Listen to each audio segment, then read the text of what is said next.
Bonjour à toutes et tous, on m'appelle Steven et ça y est, les mystères autour de WandaVision qui nous démontent le crâne à chaque épisode commencent peu à peu à se dissiper. On a encore quelques questions mais ce qui est bien c'est qu'on n'est plus les seuls à se les poser vu que le Sword n'y comprend pas grand chose non plus. On va parler de cet épisode 5 en mode full spoiler, il se passe énormément de choses étant donné aussi que c'est l'épisode le plus long pour l'instant de la série avec générique bien sûr. Je vous invite dans tous les cas à me dire en commentaire si vous avez kiffé cet épisode. Est-ce que dans les commentaires comme chaque semaine je vais voir des gens qui me disent ouais c'était le meilleur épisode et objectivement parlant c'est à chaque fois le cas même si là j'ai préféré le dernier épisode honnêtement. Et nous c'est parti, on se charge de parler de tout ça en mode full spoiler et certainement de théoriser parce qu'on ne peut jamais s'en empêcher. Bref c'est parti.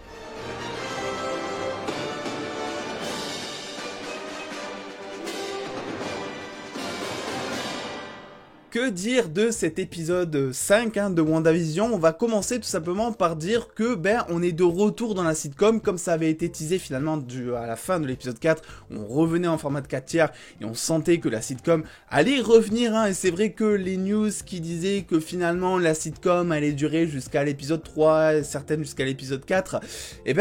on sent que ça va durer jusque peut-être à l'avant-dernier épisode au moment où tout va se casser la gueule parce que oui c'est la première fois dans WandaVision que l'on sent que les choses vont enfin se casser la gueule pour faire un espèce de gros reveal et pour dire un petit peu que voilà, Wanda a totalement pété un plomb parce que c'est aussi ça qui va être démontré. Dans cet épisode, on a énormément de développement autour donc de la famille de Wanda. On a tout un axe de la famille disant que c'est quelque chose d'éternel, la famille, des choses comme ça. Et ce qui est assez drôle, c'est que finalement, les erreurs qu'elle a commises, dans le sens où on apprend que elle fait renaître Vision, on apprend que Pietro est là, on en parlera à la fin de Pietro, c'était quelque chose de ouf. Mais en fait tout ça laisser de pas l'inculquer aux enfants, c'est-à-dire que toutes ces erreurs qu'elle fait, donc créer une réalité à cause de sa douleur finalement, à cause de la perte de vision, créer aussi toute une famille, tout ça, clairement à un moment quand il y a le chien qui meurt, elle dit aux enfants on ne peut pas inverser la mort, donc est-ce que c'est possible, est-ce que c'est un message caché pour dire que finalement même si Vision ici est en vie, c'est pas vraiment le même Vision et que le Vision qu'elle a connu est bel et bien mort, ou est-ce que c'est juste une façon de dire aux enfants non, il faut que vous appreniez un petit peu la vraie vie, même si je suis capable dans le fond, même si je suis capable avec mes pouvoirs de faire renaître le chien. On a aussi énormément d'indices concernant Agatha Harkness, et ça, Agatha Harkness, Agnès du coup, c'est intéressant parce que Agnès depuis le début, on pensait jusque là, alors peut-être que ça va changer encore d'ici 2 épisodes, c'est un petit peu la magie de WandaVision, mais on pensait que Agnès était un petit peu la complice de Wanda, ou en tout cas peut-être, on était certains aussi à dire que Agnès contrôlait Wanda, ou que Agnès était de mèche avec Mephisto, que l'on ne voit toujours pas d'ailleurs, mais dans cet épisode, on voit clairement que Agnès est tout aussi perdue. Il y a une scène mais très gênante au début, assez macabre je trouve, dans le sens où clairement on sent que Agnès joue un rôle en fait, et même Vision lui dit mais attends mais qu'est-ce qui se passe, c'est vraiment très chelou, c'est vraiment très anxiogène comme scène moi je trouve. Au-delà de ça, comme d'habitude, ils arrivent à rattraper le côté anxiogène avec des éléments des années 90, avec un générique un petit peu à la Friends, avec des gros plans sur les visages des personnages, avec marqué Starring with Wanda Maximoff, enfin vraiment des trucs qui font très plaisir à voir, beaucoup de couleurs comme d'habitude, le look un peu disco entre guillemets, donc vraiment tout ce qu'on kiffe finalement. Et ça, ils arrivent bien à l'équilibrer. Il y a une particularité dans cet épisode, c'est que pour une fois, on va se mêler à l'univers du Sword en parallèle de l'univers de Wanda. Et c'est quelque chose d'assez inédit, étant donné que soit avant, on était uniquement dans l'univers de Wanda, avec, on va dire, quelques interférences du monde réel dans sa réalité, donc genre un hélicoptère, donc vraiment des trucs très légers comme ça a commencé comme ça. Soit après, donc dans le dernier épisode, on était totalement dans le Sword, avec aucune scène finalement, ou presque, de finalement la fausse réalité de Wanda. Et là cette fois on a une espèce de parallèle entre les deux avec justement une Wanda qui va débarquer chez le Sword. Et ça, quand j'ai vu ça arriver, j'étais comme un grand malade. Honnêtement, je me suis dit, oh putain, ça y est, ça commence, c'est génial et tout. On commence à voir le mur se dissiper, on commence à voir Wanda, dont il parle comme une terroriste. Et clairement, tout ce qui est montré ici, elle est montrée comme une terroriste en fait, étant donné qu'il y a des négociations qui se mettent en place, étant donné que bah, pour l'instant, il la joue un peu diplomatique, il la joue en mode négociation, il la joue en mode parole, mais que on sait très bien qu'elle va retourner dans le Sword plus tard dans les épisodes, et que ça va péter. Donc clairement, elle est vue comme une terroriste, et même le scénario, le pitch, la mise en scène nous l'a fait percevoir, enfin j'arrive plus à parler, on la voit comme une terroriste en fait, et c'est un truc de ouf je trouve de faire ça, parce que de base, bah, Wanda c'est un héros, et ça choque personne finalement, le fait de se dire que elle a totalement changé de bord, étant donné que de base elle a sauvé le monde quand même, et les gens n'essaient pas de comprendre, sauf bah, finalement Monica Rambeau, qui est un petit peu la seule alliée, elle le sait, elle le dit à Wanda justement, que c'est un petit peu sa seule alliée, et celle qui va essayer de l'aider, mais sinon le chef du Sword et tous les autres agents, ils s'en battent totalement, ils ont aucune empathie pour Wanda justement. Alors je me suis posé des questions quant à cette muraille rouge justement qu'elle conçoit entre guillemets. Alors je pense que ça ne change strictement rien au barrage de la réalité entre Westview et la fausse réalité de Wanda justement. Je pense juste que si elle la transforme en rouge, c'est que avant elle faisait exprès de cacher ce mur justement pour que ça paraisse invisible, et que là elle se dit sûrement que ça sert plus à rien puisque le Sword est au courant, et que maintenant qu'elle les a menacés, bah, elle est plus obligée de se cacher. Et d'ailleurs plus obligée de se cacher, c'est un truc aussi qui est très récurrent dans la série à plusieurs moments, parce que bah, justement même devant Agnès, même devant les autres personnages, elle va utiliser ses pouvoirs et personne ne lui dit rien, et ça veut bien dire finalement que bah,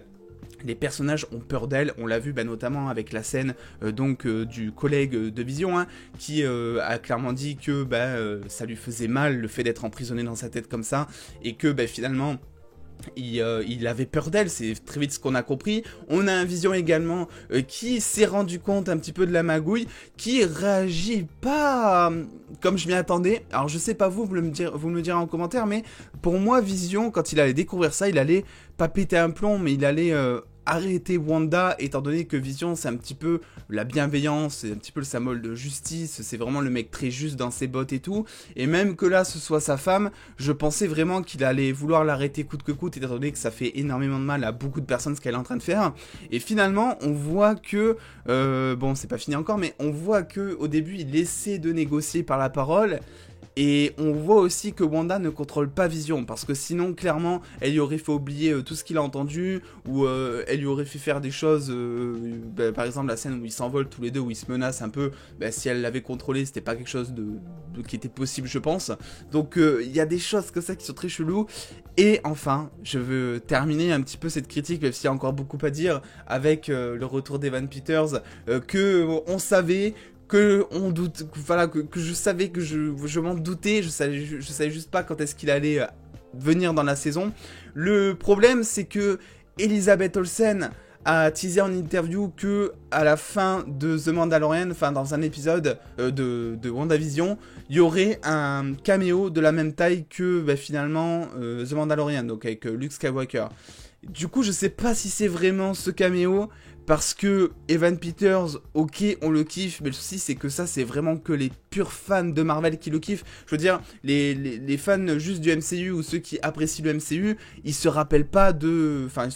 tellement de Evan Peters, Quicksilver qu'on a eu donc dans X-Men notamment. Et il y a un truc aussi, c'est qu'ils vont rien comprendre. Ils vont rien comprendre pourquoi c'est lui et pourquoi c'est pas Aaron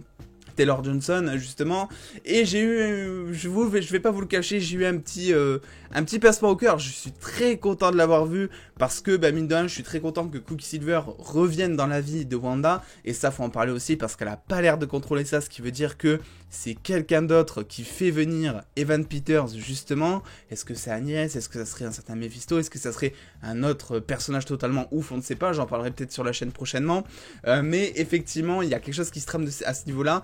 Alors oui, je suis content parce que Quicksilver est de retour, et ça fait plaisir étant donné que ça va offrir tout un nouvel aspect à la série, étant donné que l'aspect familial qui est mis en avant va être beaucoup plus développé, vu que c'est quand même le frère jumeau de Wanda et qui sont un petit peu comme ça, et que voilà.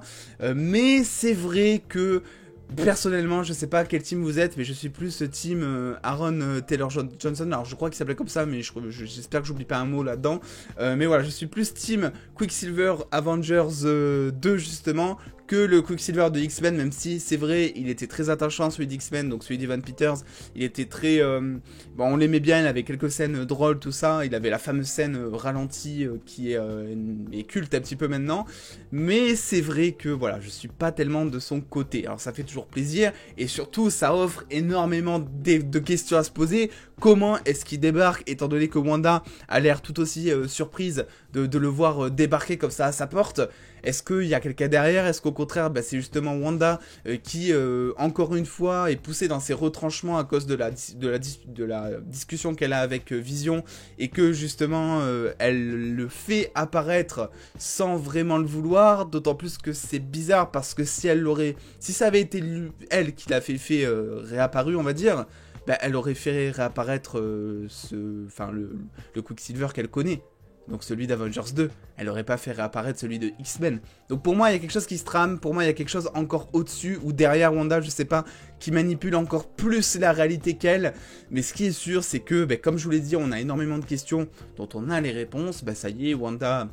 a sa propre réalité, qui est d'ailleurs appelée X, et je trouvais ça cool de poser un nom là-dessus, ça fait plaisir enfin, et ça répond aussi à une question en mode pourquoi on a tous les trucs hexagonales, tout ça. Voilà, donc il y a beaucoup de questions auxquelles on connaît les réponses, mais il y a de plus grosses, 2-3 questions, il y a 2-3 questions en plus, beaucoup plus grosses qui viennent d'arriver, et on a hâte d'avoir la réponse. Il reste 4 épisodes, mesdames et messieurs les DOS, et j'ai beaucoup trop hâte un petit peu de savoir la suite. Bref, n'hésitez pas en tous les cas à me dire vous ce que vous avez pensé de cet épisode de WandaVision en commentaire. Est-ce que pour vous ça a été le meilleur épisode? Est-ce que vous êtes plus, on va dire, team Quicksilver X-Men ou team Quicksilver Avengers l'ère du tronc justement? Dites-moi ça, n'hésitez pas. On se retrouve très vite comme d'habitude pour de prochaines vidéos. Il y aura peut-être d'autres vidéos sur WandaVision qui arriveront soit aujourd'hui soit demain, suivant le temps que j'ai. N'oubliez pas de lâcher le petit pouce bleu effectivement si cette vidéo vous a plu, à me venir me suivre sur les réseaux sociaux pour avoir beaucoup plus de news en exclusivité et en avance. Et en attendant les DOS, prenez soin de vous, faites-vous bien kiffer. Des bisous les DOS.